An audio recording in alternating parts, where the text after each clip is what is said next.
Often I realize that I, like many people, can enter a light stage of depression.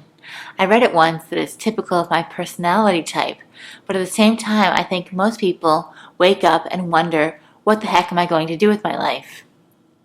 If I were honest, this would probably be the primary motivating factor as to why I started practicing yoga and why I write this blog. If you have noticed, many of my themes center around be here now, look on the bright side of life, and be grateful for your relationships. All of these ideas help take us from dark, depressing ways of thinking to realizing that life truly isn't so bad. I decided to write about this today for a variety of reasons.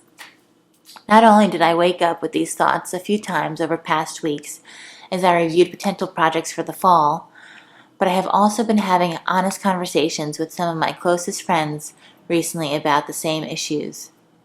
Depression comes in many forms: postnatal, stress from moving, financial pressures, just to name a few. I also was enlightened to hear recently that one of the leading innovators in the high-tech and venture capital world, Brad Feld, also speaks very openly about his being prone to depression and coincidentally how he uses yoga to get himself out of it. Despite his global success, he still will find himself in a rut for weeks without motivation and unsure of where the next steps are going to go. When we hear leaders like this speaking honestly, it motivates me to do what I do every day.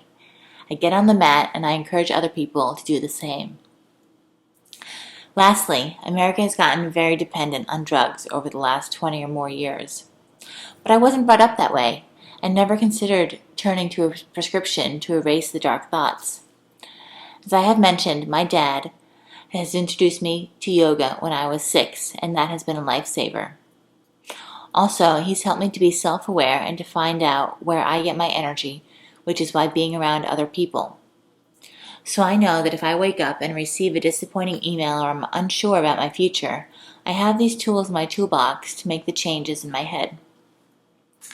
With these ideas, I hope I encourage you, if you're feeling down, feel free to be open with it and realize that you are certainly not alone. As I know personally, the highs can be high, but the lows can be very low. When you are there, find your tools and turn to them. They're there, sitting and waiting to be used, and it's amazing how things can turn around.